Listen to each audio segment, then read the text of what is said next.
비가 오락가락하던 6월의 인천. 잿빛으로 흐린 새벽 하늘이 도시 전체를 무겁게 누르고 있었습니다. 계양구의 허름한 연립주택 골목에는 아직 어둠이 짙게 깔려 있었죠.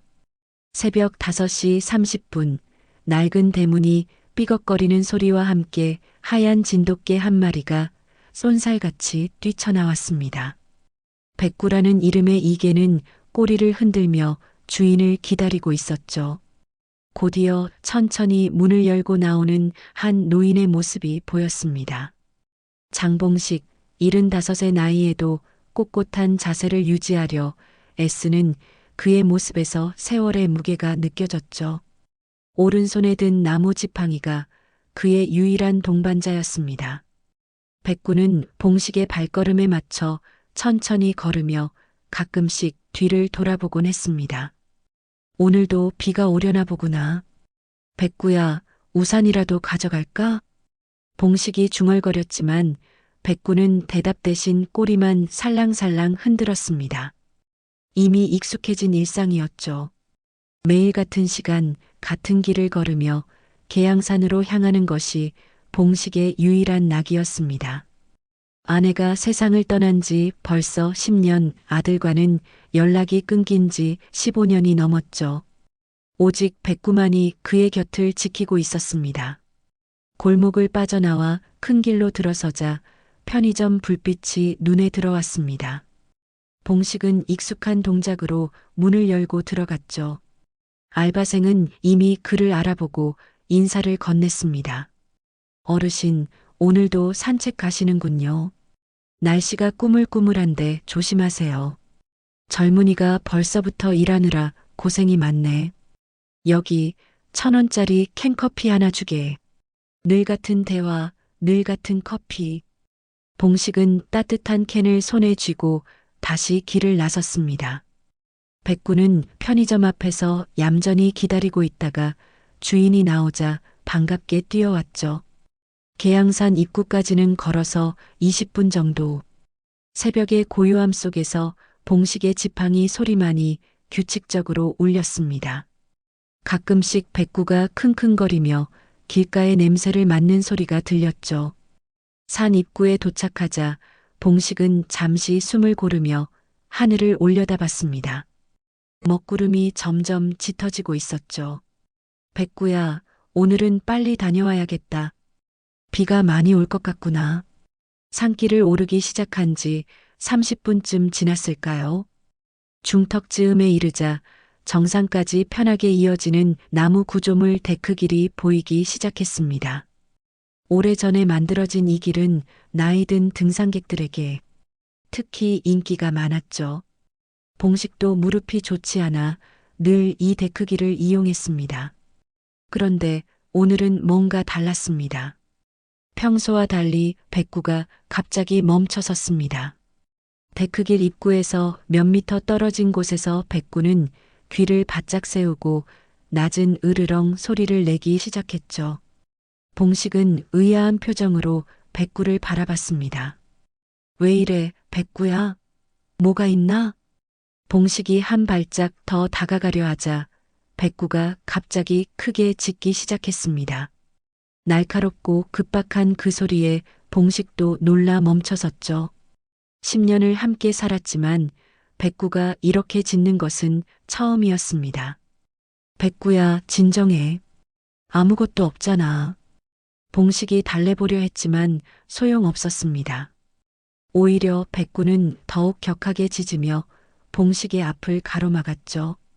봉식이 옆으로 돌아가려 하자 백구도 따라 움직이며 길을 막았습니다.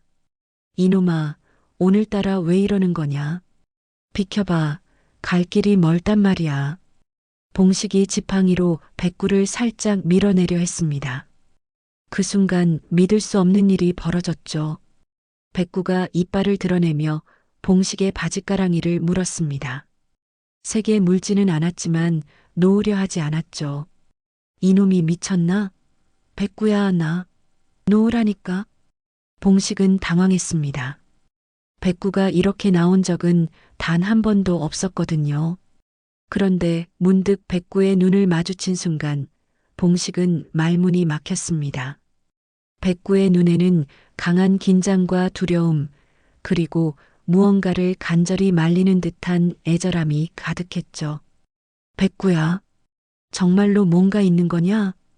봉식이 조심스럽게 물었지만 백구는 여전히 바짓가랑이를 놓지 않았습니다. 오히려 뒤로 잡아당기며 데크길에서 멀어지려 했죠. 봉식은 한참을 백구와 실랑이를 벌이다가 결국 한숨을 내쉬었습니다. 그래, 알았다. 오늘은 다른 길로 가자.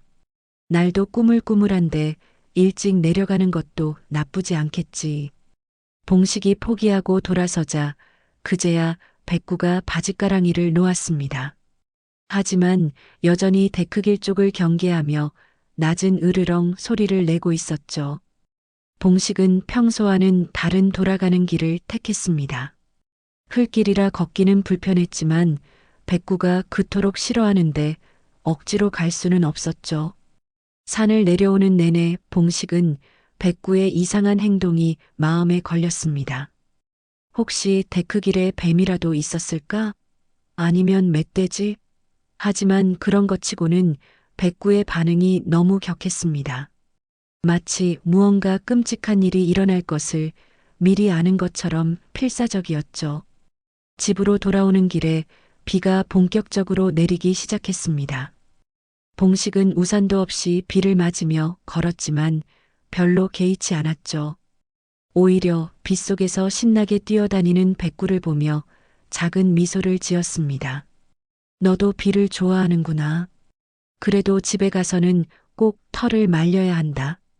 연립주택에 도착했을 때는 온몸이 흠뻑 젖어 있었습니다. 봉식은 대문을 열고 들어가며 백구를 불렀죠. 백구야, 들어가자. 밥 먹어야지. 하지만 백구는 대문 앞에 서서 여전히 산 쪽을 바라보고 있었습니다. 귀를 쫑긋 세운 채 무언가를 경계하는 듯한 모습이었죠. 봉식은 고개를 갸웃거리며 백구를 다시 불렀습니다. 백구야, 이제 됐어. 들어가자.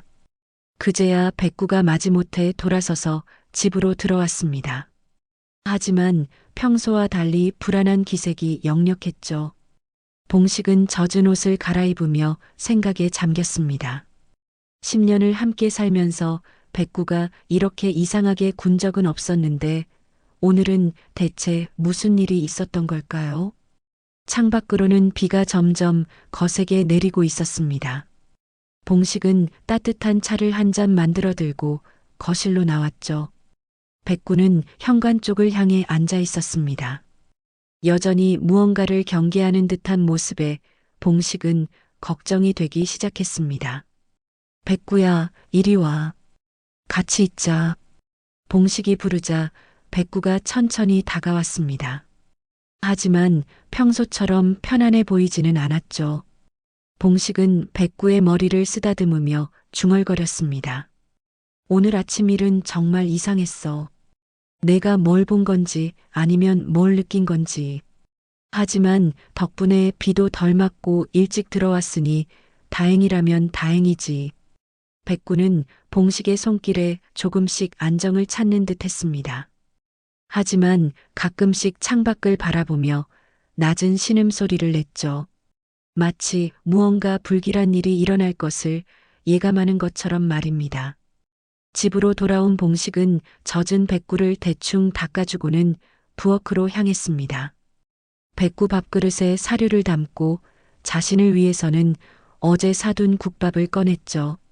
하지만 백구는 평소와 달리 밥도 제대로 먹지 않고 계속 현관 쪽만 바라보고 있었습니다. 왜 그래, 백구야? 밥도 안 먹고. 봉식은 고개를 갸웃거리며 거실로 나왔습니다. 뜨거운 국밥을 식탁에 놓고 TV를 켰죠. 그 순간 화면에 붉은색 속보 자막이 번쩍였습니다. 속보입니다. 오늘 새벽 인천 계양산 정상 인근에서 나무 구조물이 붕괴되는 사고가 발생했습니다. 이 사고로 등산객 2명이 15m 아래로 추락해 중상을 입었습니다. 봉식의 손에서 숟가락이 뚝 떨어졌습니다. 계양산? 나무 구조물? 설마. 사고가 발생한 곳은 계양산 중턱에서 정상으로 이어지는 나무 데크길로 오늘 새벽 5시 45분경. 5시 45분. 봉식의 얼굴이 새하얗게 변했습니다. 자신이 그곳에 도착했을 시간과 정확히 일치했죠. 만약 백구가 막지 않았다면 화면이 전환되며 드론 촬영 영상이 나타났습니다. 길게 이어진 나무 데크길 중간에 크게 뚫린 구멍, 그리고 그 주변을 까맣게 뒤덮은 무언가가 보였죠. 현장에 있던 목격자에 따르면 러브버그라는 곤충떼가 데크 바닥을 완전히 덮고 있어 등산객들이 바닥의 부식 상태를 전혀 확인할 수 없었다고 합니다. 카메라가 확대되자 충격적인 장면이 나타났습니다. 무너진 부분의 목재는 완전히 썩어 있었고 검은 곤충떼가 빼곡히 들러붙어 있었죠. 마치 검은 카펫이 깔린 것처럼 보였습니다. 러브버그의 사체가 쌓이면서 목재를 심각하게 부식시켰고 특히 이들이 바닥을 완전히 덮어 아래쪽 상태를 확인할 수 없었던 것이 사고의 주요 원인으로 지목되고 있습니다. 봉식은 숨이 막혔습니다. 바로 그곳, 자신이 매일 지나던 그 데크길이었죠. 기억을 더듬어 보니 2주 전쯤 백구가 그 근처에서 킁킁거리며 불편해했던 것이 떠올랐습니다. 그때는 그저 벌레가 많아서 그런가 보다 했는데 60대 여성 A씨는 양쪽 다리와 왼팔 골절, 50대 남성 B씨는 머리를 강하게 부딪혀 현재 의식불명 상태입니다. 화면에는 빗속에서 사이렌을 울리며 달리는 구급차들이 비쳤습니다. 봉식의 온몸에 소름이 돋았죠. 저 구급차에 자신이 실려 있었을 수도. 이번 사고 구간은 정상 인근의 외곽 지역으로 평소 등산객이 적어 점검 우선순위에서 밀렸다는 지적이 나오고 있습니다.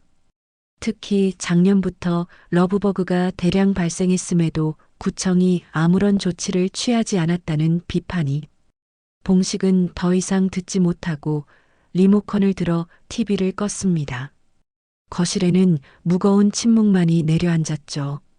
창밖으로는 비가 더욱 거세게 쏟아지고 있었습니다. 백구야. 봉식이 떨리는 목소리로 불렀습니다. 백구가 다가와 조용히 곁에 앉았죠. 봉식은 백구의 맑은 눈을 들여다봤습니다. 아침에 그 필사적이었던 모습이 다시 떠올랐죠. 이빨을 드러내고 바짓가랑이를 물면서까지 막으려 했던. 너는 알고 있었구나. 그 벌레들을 봤어? 냄새로 위험을 느꼈어? 백구는 대답 대신 봉식의 손을 핥았습니다. 따뜻한 그 감촉에 봉식의 눈가가 뜨거워졌죠. 그 길을 그대로 걸었더라면 지금쯤 나도. 봉식은 말을 끝맺지 못했습니다. 75의 나이 혼자 산을 오르던 노인이 15m 아래로 추락했다면 과연 살아남을 수 있었을까요? 갑자기 현관문을 두드리는 소리가 들렸습니다. 봉식이 문을 열자 비에 흠뻑 젖은 이웃 할머니가 서 있었죠. 봉식 씨, 방금 뉴스 봤어요? 우리가 매일 다니던 그 길이. 아이고, 끔찍해라. 봉식 씨도 매일 그 길로 다니셨잖아요. 네. 오늘은 백구가 이상하게 굴어서 다른 길로. 백구가요? 아이고, 영물이네, 영물이야. 그 개가 봉식 씨 목숨을 구한 거예요.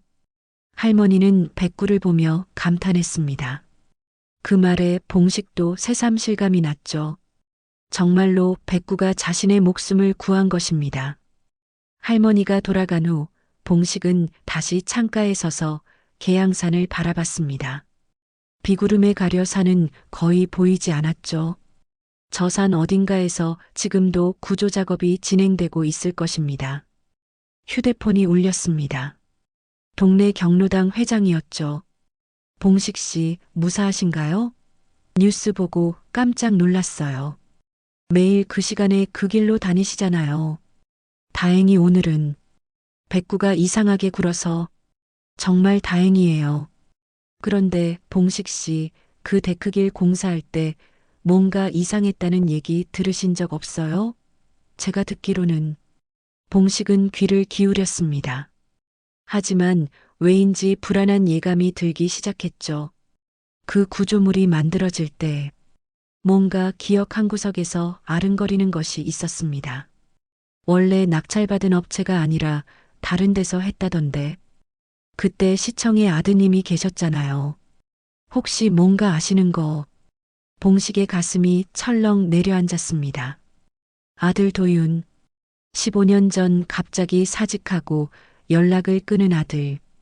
그가 건설과에서 일했던 것은 맞지만 설마. 아닙니다. 저도 잘 모르겠네요. 전화를 끊은 봉식은 한참을 멍하니 서 있었습니다. 머릿속이 복잡해졌죠. 과거의 기억들이 하나둘 떠오르기 시작했습니다. 도윤이 퇴근길에 들고 왔던 파란색 봉투, 급하게 서명을 부탁하던 모습. 아버지, 이거 좀 도장만 찍어주세요. 대지 사용 허가서예요. 곧 정규직도 되고 좋은 일이에요. 그때는 아무 생각 없이 도장을 찍어줬었습니다. 아들이 하는 일이니 당연히 문제 없을 거라 믿었죠. 하지만 그 직후 도윤은 갑자기 사직했고 무슨 일이 있었는지 한마디 설명도 없이 사라졌습니다. 봉식은 낡은 서랍장으로 걸어갔습니다. 먼지 쌓인 서류들을 뒤적이다가 낡은 봉투 하나를 발견했죠. 15년 전 도윤이 가져왔던 바로 그 파란색 봉투였습니다. 떨리는 손으로 봉투를 열었습니다. 안에는 여러 서류가 들어 있었는데 그중 하나가 눈에 띄었죠. 계양산 등산로 편의시설 설치 사업 대지 사용 허가서. 그리고 그 아래 적힌 공사 구간이 바로 오늘 무너진 그 데크길이었습니다. 봉식은 서류를 든 채 주저앉았습니다. 백구가 걱정스럽게 다가와 얼굴을 핥았죠. 하지만 봉식은 아무것도 느낄 수 없었습니다. 그저 머릿속이 하얗게 변할 뿐이었죠. 혹시 그 구조물이, 내가 도장을 찍어준 그 사업이, 그리고 오늘 사고가 난 것도. 빗소리가 더욱 거세졌습니다. 천둥 번개까지 치기 시작했죠. 봉식은 서류를 꼭 쥔 채 백구와 함께 앉아 있었습니다. 밖은 어두워졌고 거실에는 무거운 침묵만이 가득했습니다. 사고가 일어난 지 사흘째 아침, 초인종이 날카롭게 울렸습니다. 봉식이 문을 열자 양복 차림의 남녀 3명이 서 있었죠. 장봉식 선생님이시죠? 인천시 감사실입니다. 계양산 데크길 붕괴 사고 관련해서 조사 중입니다. 여자가 신분증을 보이며 단도직입적으로 말했습니다. 봉식의 얼굴이 굳어졌죠. 선생님, 15년 전 계양산 등산로 공사 때 대지 사용 허가서에 도장 찍으신 것 기억하시나요? 봉식의 심장이 쿵쿵 뛰기 시작했습니다. 서랍장 속 파란 봉투가 떠올랐죠. 글쎄요. 오래전 일이라. 남자가 태블릿을 보여줬습니다. 봉식의 도장이 선명하게 찍힌 서류였죠. 이 땅이 바로 사고 난 데크길이 지나가는 구간입니다. 아드님 장도윤 씨가 당시 시청 건설과에 계셨죠? 봉식은 고개만 끄덕였습니다. 더 이상 숨길 수 없었죠. 조사 결과 원래 낙찰받은 업체가 갑자기 계약 취소되고 다른 업체가 들어왔더군요. 그 과정에서 장도윤 씨가 깊이 관여했고 뒷돈이 오갔다는 제보도 있습니다. 봉식의 얼굴이 창백해졌습니다. 문제는 그 업체가 자격 미달이었다는 겁니다.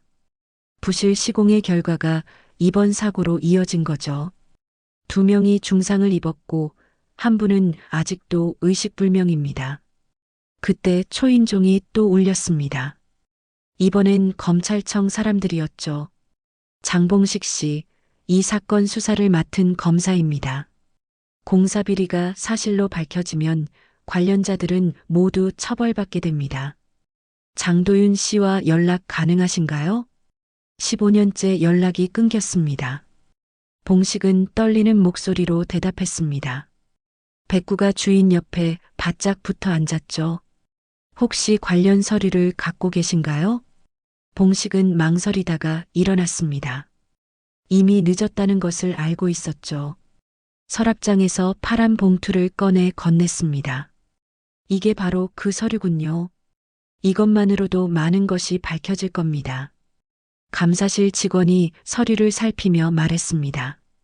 선생님은 정말 아무것도 모르셨던 건가요? 아들이 부탁해서 도장만. 정말 몰랐습니다. 1시간 넘게 조사가 이어졌습니다. 그들이 떠난 후 봉식은 녹초가 되어 주저앉았죠. 백구야, 도윤이는 대체 무슨 짓을 한 걸까? 저녁 무렵 전화벨이 울렸습니다. 모르는 번호였죠. 여보세요? 아버지, 저예요. 봉식은 숨이 멎는 것 같았습니다. 15년 만에 듣는 아들의 목소리였죠. 도윤아, 정말 너냐? 네. 감사실에서 사람들이 갔다고 들었어요. 제가 이제 돌아가야 할 것 같습니다. 어디 있니? 부산이요. 내일 올라가겠습니다. 그동안 죄송했어요. 전화가 끊겼습니다. 봉식의 눈에서 눈물이 흘렀죠. 다음 날 오후 현관문이 조용히 열렸습니다. 낡은 점퍼를 입은 중년 남자가 문 앞에 서 있었죠. 많이 늙고 야윈 모습이었지만 봉식은 단번에 알아봤습니다. 도윤아, 아버지. 부자는 말없이 마주봤습니다. 백구가 낯선 사람을 경계하며 낮게 으르렁거렸죠. 백구야, 괜찮아. 우리 도윤이야. 봉식의 말에 백구가 조심스럽게 도윤의 냄새를 맡았습니다. 그리고는 꼬리를 살짝 흔들었죠. 마치 오래전 어린 주인을 기억하는 것처럼. 들어와. 많이 야위었구나.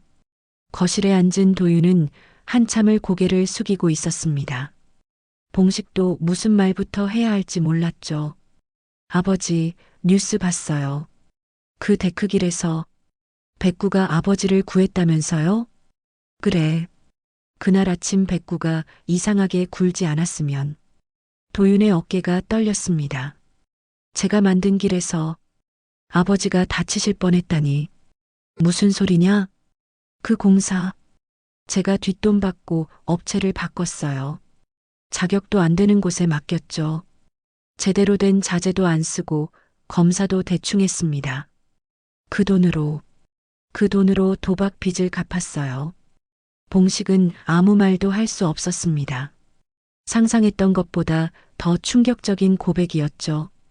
들통날까봐 도망쳤어요. 15년을 부산에서 일용직하며 숨어 살았습니다. 그런데 이번 사고 소식을 듣고 아버지가 그 길에서 다치실 뻔했다는 걸 알고는 도윤이 갑자기 바닥에 무릎을 꿇었습니다. 죄송합니다, 아버지. 정말 죄송합니다. 봉식은 아들을 일으키려 했지만 도윤은 움직이지 않았습니다. 백구가 다가와 도윤의 얼굴을 핥았죠. 내일 자수하겠습니다. 더는 도망치지 않겠어요. 제가 한 일에 책임을 지겠습니다. 도윤아. 그리고 다친 분들께도 용서를 구하겠습니다.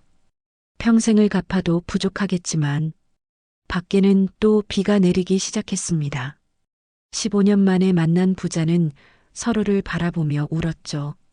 백구만이 그 사이에서 조용히 두 사람을 지켜보고 있었습니다. 과거의 잘못이 현재의 비극으로 이어졌고 그 고리는 이제 끊어져야 했습니다. 도윤의 자수로 모든 진실이 밝혀질 것이고 책임져야 할 사람들은 책임을 지게 될 것입니다. 봉식은 떨리는 손으로 아들의 어깨를 잡았습니다. 늦었지만 지금이라도 바로잡으려는 게 다행이다. 다음 날 아침 도윤은 검은 정장을 입고 거실에 나왔습니다. 15년 만에 입는 정장이라 어색했지만 자수를 앞둔 그의 표정은 결연했죠. 봉식은 아들을 위해 아침을 차렸지만 둘 다 제대로 먹을 수 없었습니다. 아버지, 혹시 그때 일 기억나세요? 도윤이 조심스럽게 물었습니다. 봉식은 천천히 고개를 끄덕였죠. 어제부터 계속 생각이 나더구나. 내가 밤늦게 들어와서 급하게 도장 찍어달라고 했지. 파란 봉투를 들고, 네, 그때가 2010년 4월이었어요. 벚꽃이 한창이었죠. 봉식의 기억 속으로 그날이 선명하게 되살아났습니다.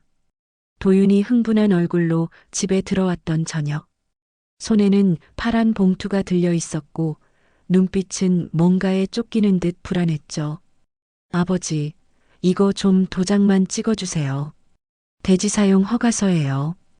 우리 집 뒷산 일부를 공공시설 부지로 쓰게 해주는 거예요. 갑자기 이게 무슨 일이냐? 곧 정규직 전환 심사가 있는데 이 사업을 성사시키면 가산점을 받을 수 있어요. 좋은 일이에요, 아버지. 그때 봉식은 아들의 말을 믿었습니다. 공무원인 아들이 하는 일이니 당연히 정당한 일이라고 생각했죠. 도장을 찍으며 물었던 것도 기억났습니다. 이거 찍으면 우리한테 피해 가는 건 없겠지?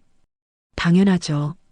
오히려 등산로가 좋아져서 아버지도 편하게 다니실 수 있을 거예요. 도윤의 그 말이 이제는 비수처럼 가슴에 박혔습니다. 정말로 그 길을 편하게 다녔고, 그리고 그 길에서 죽을 뻔했으니까요. 그런데 도윤아, 그때 왜 그렇게 급했니? 밤 10시가 넘어서 왔잖아.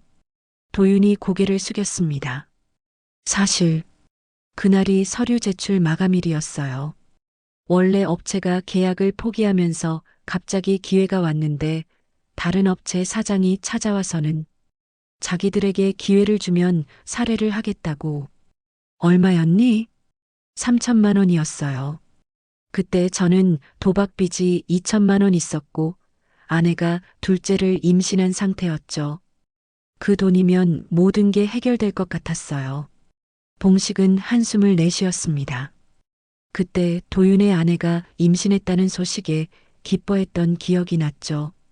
손주를 보게 될 거라고 들떴었는데 그 업체가 부실한 건 알았니? 알았어요. 하지만 설마 사고까지 날 줄은. 그저 못생긴 데크길 하나 만들고 끝날 줄 알았죠. 도윤의 목소리가 떨렸습니다. 서류를 조작했어요. 업체 자격심사 서류도 자재 검사 결과도 다 거짓이었죠. 그리고 공사 감독도 제대로 하지 않았어요. 뒷돈 받은 대가였으니까. 봉식은 아들의 고백을 듣는 것이 고통스러웠습니다. 자신이 믿고 자랑스러워했던 공무원 아들이 그런 비리를 저질렀다니.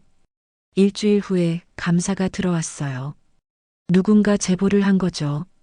증거를 없애려 했지만 이미 늦었어요. 그래서 도망친 거구나. 도윤이 고개를 끄덕였습니다. 비겁했어요. 가족도 아버지도 다 버리고 혼자 살겠다고 도망쳤죠. 부산에서 가명으로 일용직하며 살았어요. 매일 뉴스를 확인했죠. 그 데크길에 무슨 일이 생기지 않을까 하고 15년 동안이나, 네, 매일이 지옥이었어요. 특히 태풍이나 폭우가 올 때마다 혹시 무너지지 않을까, 누가 다치지 않을까. 봉식은 문득 궁금해졌습니다. 가족은? 아내와 아이들은? 이혼했어요. 제가 사라진 지 1년 만에 법원에서 판결이 났다고 들었어요. 아이들은 아빠 얼굴도 기억 못하겠죠. 도윤의 눈에서 눈물이 흘렀습니다. 봉식도 마음이 아팠죠. 손주들을 한 번도 보지 못했으니까요. 백구가 다가와 도윤의 무릎에 머리를 올렸습니다. 마치 위로하는 것처럼 조용히 곁을 지켰죠. 이제 가봐야겠습니다. 도윤이 일어섰습니다. 봉식도 함께 일어났죠. 같이 가마. 아비가 곁에 있어야지. 아버지는 집에 계세요. 저 혼자 감당해야 할 일이에요. 하지만 봉식은 고개를 저었습니다. 15년을 혼자 짊어지고 살았으면 됐다. 이제부터는 같이 짊어지자. 검찰청 앞에 도착했을 때 이미 기자들이 몰려 있었습니다. 누군가 제보를 한 모양이었죠. 도윤은 잠시 주춤했지만 봉식이 팔을 잡아주자 용기를 냈습니다. 장도윤 씨, 정말 자수하러 오신 건가요? 15년 동안 어디 계셨습니까? 사고 피해자들에게 할 말이 있으신가요? 기자들의 질문이 쏟아졌습니다. 도윤은 잠시 멈춰서서 카메라를 향해 고개를 숙였습니다. 피해자분들께 진심으로 사죄드립니다. 제 욕심 때문에 일어난 일입니다. 모든 책임을 지겠습니다. 검찰청 안으로 들어가며 봉식은 아들의 손을 꼭 잡았습니다. 떨리는 그 손이 안쓰러웠지만 이제라도 진실을 밝히려는 용기가 대견했죠. 조사실에서 도윤은 모든 것을 털어놓았습니다. 뇌물수수, 문서 위조, 직무유기. 15년 전의 비리가 하나씩 드러났죠. 검사는 관련 업체와 공무원들의 추가 조사를 지시했습니다. 장도윤 씨의 자수로 많은 것이 밝혀질 것 같습니다. 특히 당시 건설과장이었던 사람이 현재 구청 간부라는 것도 확인했습니다. 봉식은 놀랐습니다. 비리의 고리가 생각보다 컸던 것이죠. 조사가 끝나고 도윤은 구속되었습니다. 봉식은 철장 너머로 아들을 바라봤죠. 아버지, 죄송해요. 그리고 백구 잘 부탁드려요. 정말 영특한 개네요. 걱정 마라. 잘 지내고 있을 테니. 너도 몸 건강히 있어라. 검찰청을 나오며 봉식은 하늘을 올려다봤습니다. 구름 사이로 햇빛이 비치고 있었죠. 무거운 짐을 하나 내려놓은 것 같았지만 또 다른 짐을 짊어진 기분이었습니다. 집으로 돌아오니 백구가 꼬리를 흔들며 반겼습니다. 봉식은 백구를 쓰다듬으며 중얼거렸죠. 이제 시작이구나. 진실이 밝혀지고 책임질 사람들이 책임을 지게 되겠지. 그래야 다친 사람들도 도윤이도 나도 다시 시작할 수 있을 거야. 도윤이 구속된 지 일주일이 지났습니다. 봉식은 매일 접견을 가려 했지만 도윤이 만나기를 거부했죠. 죄책감에 아버지 얼굴을 볼 수 없다는 전엄뿐이었습니다. 그날 밤 봉식은 오랜만에 소주를 꺼냈습니다. 아내가 살아있을 때나 가끔 마시던 것인데 혼자서는 거의 마시지 않았죠.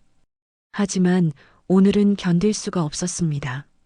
백구야, 나 잠깐 나갔다 올게. 술 기운에 비틀거리며 봉식은 집을 나섰습니다. 백구가 따라 나서려 했지만 문을 닫아버렸죠.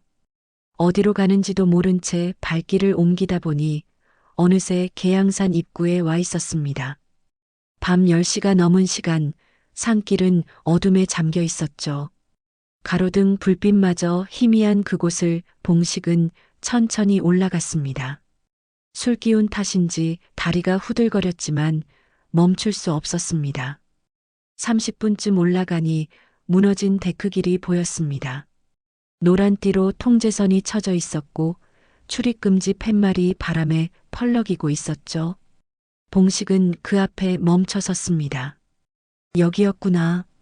내가 죽을 뻔한 곳. 아니, 도윤이가 만든 죽음의 길. 무너진 구조물을 보니 그날의 기억이 생생했습니다.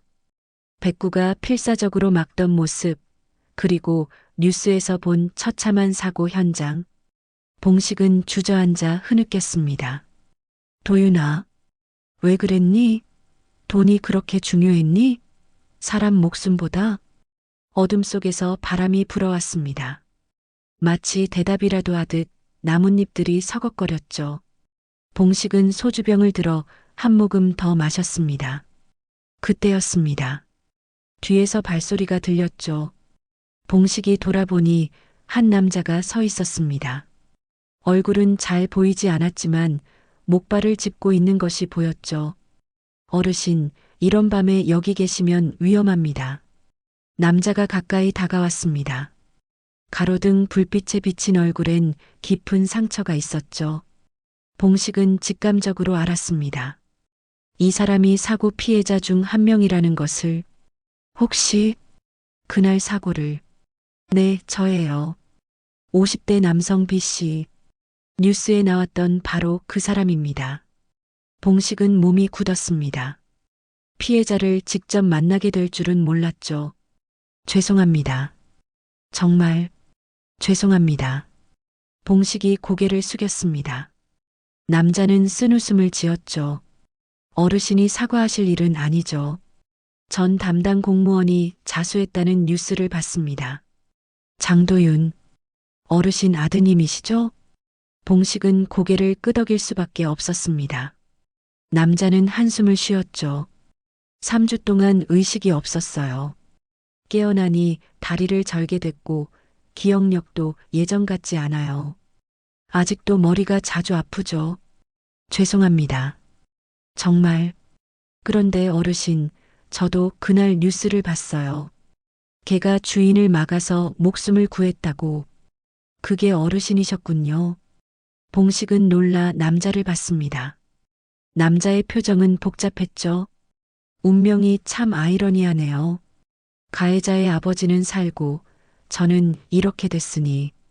그 말에 봉식은 더욱 괴로웠습니다. 하지만 남자는 뜻밖의 말을 이었죠. 하지만 원망하지 않으려 합니다. 어르신 아드님이 자수한 것을 보고 최소한 양심은 있구나 싶었어요. 15년을 숨어 살다가 나온 것도 용기였겠죠. 그런 말씀을. 저도 매일 여기 옵니다. 왜 그날 그 시간에 그 길을 걸었을까? 왜 벌레들을 보지 못했을까? 자책하면서요. 하지만 이제 알았어요. 원망만 하고 살기엔 남은 인생이 아깝다는 걸. 남자는 목발을 짚고 돌아섰습니다.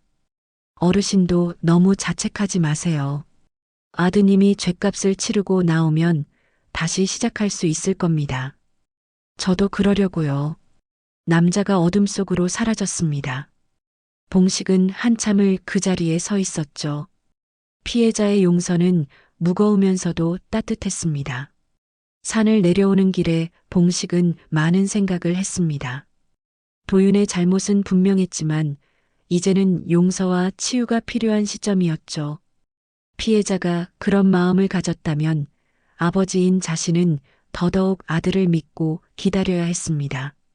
집에 돌아오니 백구가 문 앞에서 기다리고 있었습니다. 걱정스러운 눈빛으로 주인을 올려다봤죠. 백구야, 미안해. 걱정했지? 봉식은 백구를 꼭 안았습니다.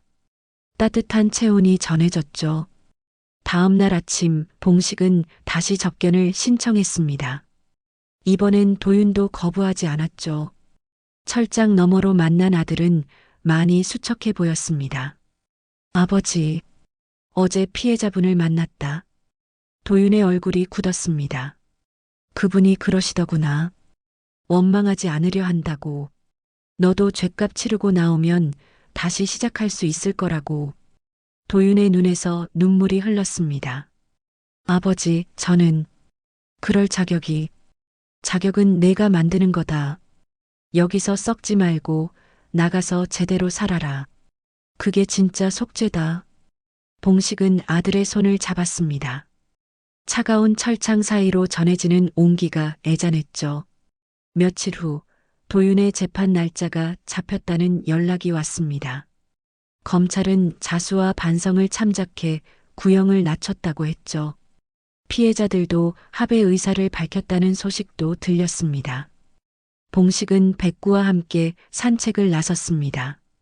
이제는 다른 길로 다녔지만 여전히 계양사는 그들의 일상이었죠.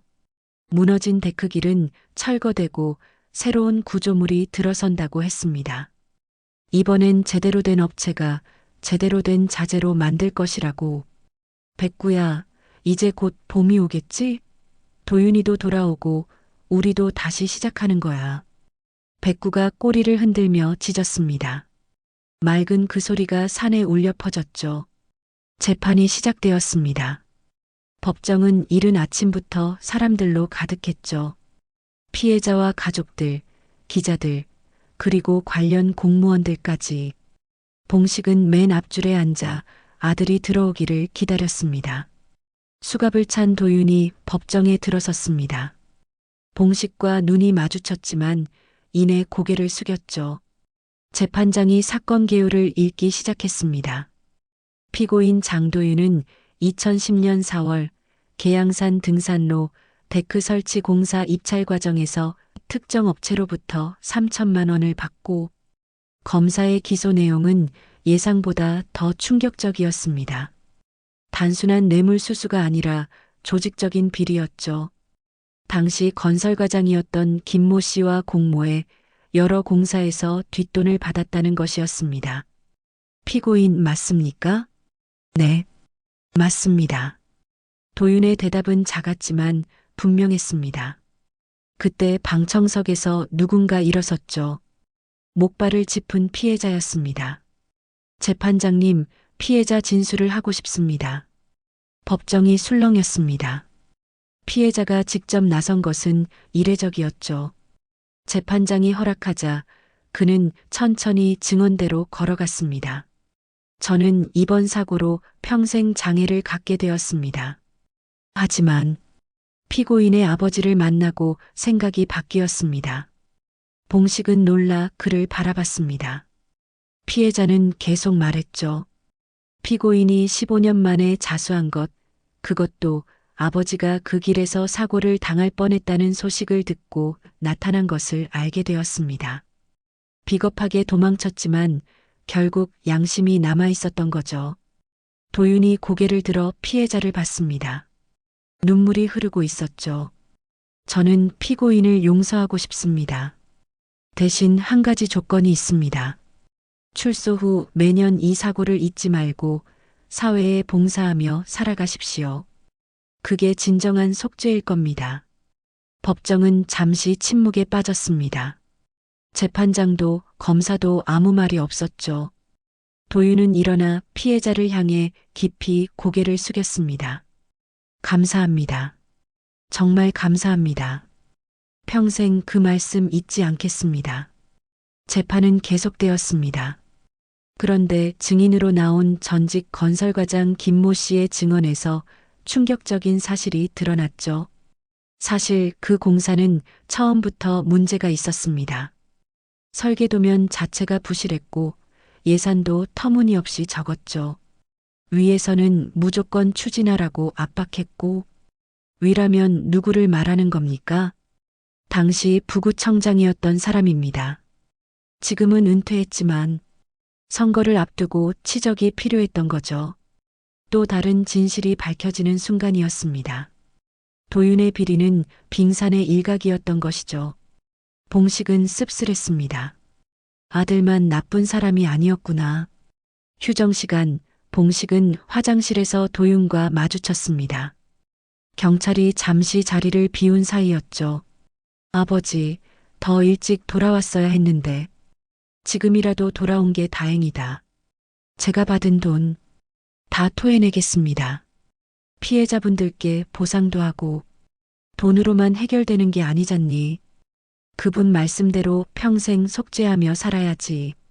도윤이 고개를 끄덕였습니다. 그때 봉식이 조심스럽게 물었죠. 그런데 도윤아, 가족들은 정말 소식이 없니? 도윤의 표정이 어두워졌습니다. 작년에 우연히 소식을 들었어요. 재혼했다고. 아이들도 잘 크고 있다고 하더군요. 새아버지를 아빠라고 부른다고. 봉식의 가슴이 아팠습니다. 손주들을 한 번도 보지 못한 것도 아들이 가족을 잃은 것도 모두 가슴 아픈 일이었죠. 오후 재판에서 선고가 내려졌습니다. 피고인 장도윤에게 징역 3년, 집행유예 5년을 선고합니다. 추징금 3천만 원과 사회봉사 2,000시간을 명합니다. 자수와 피해자의 용서, 그리고 오랜 도피 생활이 참작된 결과였습니다. 도윤은 깊이 고개를 숙였죠. 법정을 나오며 도윤이 말했습니다. 아버지, 이제 제대로 살겠습니다. 비록 가족은 잃었지만 아버지라도 제대로 모시겠습니다. 그래, 이제 새로 시작하는 거다. 집으로 돌아오는 길, 봉식은 도윤에게 백구 이야기를 자세히 들려줬습니다. 그날 아침 백구가 어떻게 자신을 막았는지, 얼마나 필사적이었는지를. 정말 신기한 일이네요. 백구가 아니었으면. 그래, 백구가 우리 가족의 은인이지. 집에 도착하자 백구가 반갑게 맞았습니다. 도윤을 보고도 꼬리를 흔들었죠. 마치 모든 것을 이해하고 용서하는 것처럼. 그날 밤 오랜만에 부자가 함께 저녁을 먹었습니다. 소박한 된장찌개와 김치, 그리고 계란말이. 하지만 그 어떤 진수성찬보다 맛있었죠. 아버지, 내일부터 일자리를 찾아보겠습니다. 그리고 봉사활동도 시작하고 급하게 생각하지 마라. 천천히 하나씩 해나가면 돼. 백구가 식탁 아래서 두 사람을 번갈아 봤습니다. 평화로운 저녁 식사 풍경이 오랜만이었죠. 식사 후 도윤은 오래된 앨범을 꺼냈습니다. 어머니가 살아계실 때 찍은 가족 사진들이었죠. 봉식과 도윤은 하나하나 추억을 되새기며 이야기를 나눴습니다. 엄마가 계셨다면 얼마나 실망하셨을까. 그래도 내가 돌아온 걸 제일 기뻐하셨을 거다. 밤이 깊어가고 있었습니다. 도윤은 자신의 옛방에서 잠들었고 봉식은 거실에서 백구와 함께 있었죠. 창밖으로는 별이 빛나고 있었습니다. 도윤이 집에 돌아온 지 일주일이 지났습니다. 그는 매일 아침 일찍 일어나 집안일을 도왔고 백구와 함께 산책도 다녔죠. 하지만 마음 한구석의 무거움은 사라지지 않았습니다. 아버지, 저 오늘 시청에 가보려고요. 아침 식사를 하며 도윤이 말했습니다. 봉식은 놀라 그를 봤죠. 시청에? 왜? 재판에서 밝혀지지 않은 것들이 더 있어요. 저만 처벌받고 끝날 일이 아닙니다. 진짜 책임자들이 아직 남아있으니까요. 도윤은 결심한 표정이었습니다. 봉식은 아들의 눈빛에서 15년 전과는 다른 무언가를 봤죠. 비겁하게 도망쳤던 아들이 아니라 정면으로 맞서려는 용기를. 시청 감사실에 도착한 도윤은 담당자 앞에 앉았습니다. 그리고 준비해온 서류 뭉치를 꺼냈죠. 이게 뭡니까? 15년 전 제가 보관했던 자료들입니다. 계양산 공사뿐만 아니라 다른 비리들도 기록되어 있죠. 감사실 직원들이 서류를 살피며 놀랐습니다. 거기엔 당시 고위 공무원들의 비리 정황이 상세히 기록되어 있었죠. 이런 자료를 왜 이제야? 도망치면서도 언젠가는 밝혀야 한다고 생각했어요. 하지만 용기가 없었죠. 이제라도 모든 걸 밝히고 싶습니다. 도윤의 폭로는 파장을 일으켰습니다. 특히 전직 부구청장의 개입 사실이 구체적으로 드러나면서 수사는 확대되었죠. 언론에서도 대서특필했습니다. 15년 전 계양산 비리, 조직적 은폐 정황 드러나 전직 고위 공무원들 줄줄이 소환. 며칠 후 도윤에게 뜻밖의 전화가 왔습니다. 산림청에서 연락이 온 것이죠. 장도윤 씨, 현재 전국 산책로 안전 점검 프로젝트를 진행 중인데 자문을 구하고 싶습니다. 과거 경험을 바탕으로 도움을 주실 수 있을까요? 도윤은 잠시 망설였지만 수락했습니다. 과거의 잘못을 바로잡을 기회라고 생각했죠. 그런데 한 가지 부탁이 있습니다. 제게 백구를 데려가도 될까요? 위험을 감지하는 능력이 뛰어난 개입니다. 그렇게 도윤과 백구는 함께 현장을 다니기 시작했습니다. 첫 번째로 간 곳은 설악산의 한 등산로였죠. 낡은 나무 다리를 점검하던 중 백구가 갑자기 짖기 시작했습니다. 왜 그래, 백구야? 도윤이 자세히 살펴보니 다리 하부가 심하게 부식되어 있었습니다. 겉으로는 멀쩡해 보였지만 속은 썩어 있었죠. 즉시 통제 조치가 내려졌습니다.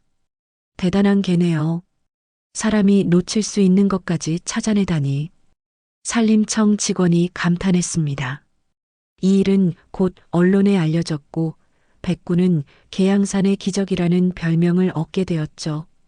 봉식은 집에서 뉴스를 보며 뿌듯해했습니다. 아들과 백구가 함께 위험한 곳을 찾아내는 모습이 화면에 나왔죠. 과거의 잘못을 현재의 선행으로 갚아가는 모습이었습니다. 어느 날 도윤은 특별한 곳으로 백구를 데려갔습니다. 바로 계양산이었죠. 새로 건설 중인 데크길 현장이었습니다. 이번엔 제대로 만들어야죠. 다시는 그런 사고가 일어나지 않도록 도윤은 공사 감독관들과 함께 꼼꼼히 점검했습니다. 백구도 여기저기 냄새를 맡으며 확인했죠. 모든 것이 안전 기준에 맞게 진행되고 있었습니다. 그때 한 노인이 다가왔습니다. 지팡이를 짚고 천천히 걸어오는 모습이 봉식과 닮아 있었죠. 혹시 백구 아니니? 뉴스에서 봤어. 영특한 개라며? 네, 맞습니다. 저희 백구예요. 고마운 개로구나. 덕분에 많은 사람이 안전하게 산을 다닐 수 있게 됐어. 노인이 백구를 쓰다듬자 백구는 꼬리를 흔들었습니다. 도윤은 그 모습을 보며 미소 지었죠. 과거의 죄책감이 조금씩 치유되는 느낌이었습니다. 한 달 동안 도윤과 백구는 전국 20여 곳의 위험 구간을 찾아냈습니다. 부식된 계단, 느슨해진 난간, 갈라진 바닥. 백구의 뛰어난 감각과 도윤의 경험이 합쳐져 많은 사고를 예방할 수 있었죠. 방송국에서도 취재 요청이 왔습니다. 처음엔 거절했지만 안전의 중요성을 알리기 위해 결국 출연을 결정했죠. 과거에 제가 저지른 잘못으로 사람들이 다쳤습니다. 이제는 그런 일이 반복되지 않도록 최선을 다하고 있습니다. 백구 같은 동물들의 감각을 활용하면 더 안전한 환경을 만들 수 있을 거예요. 방송 후 많은 사람들이 응원 메시지를 보냈습니다. 과거는 바꿀 수 없지만 현재와 미래는 바꿀 수 있다는 것을 도윤은 몸소 보여주고 있었죠. 집으로 돌아온 도윤은 아버지께 보고했습니다. 아버지, 오늘도 두 곳에서 위험 요소를 찾았어요. 백구 덕분이죠. 수고했다. 백구도 수고했고, 봉식은 아들과 백구를 번갈아 봤습니다. 비극에서 시작된 인연이 이제는 많은 이들을 구하는 희망이 되고 있었죠. 그날 밤 도윤은 일기를 썼습니다. 오늘도 백구와 함께 생명을 구했다. 내가 만든 죽음의 길에서 아버지를 구한 백구가 이제는 나와 함께 생명의 길을 만들고 있다. 이것이 운명이라면 기꺼이 받아들이겠다. 봄이 왔습니다. 작년 사고로 무너졌던 계양산 데크길이 드디어 새롭게 완공되었죠. 개통식을 앞둔 이른 아침, 봉식과 도윤, 그리고 백구가 산 입구에 섰습니다. 아버지, 준비되셨어요? 그래, 가보자. 백구도 기다리는 것 같구나. 백구는 꼬리를 흔들며 앞장섰습니다. 하지만 예전과는 달랐죠. 경계하는 모습 없이 편안하게 걸어갔습니다. 30분쯤 올라가니 새로 만들어진 데크길이 보였습니다. 튼튼한 철골 구조에 미끄럼 방지 처리가 된 바닥, 그리고 곳곳에 설치된 안전 손잡이까지. 이전과는 차원이 다른 시설이었죠.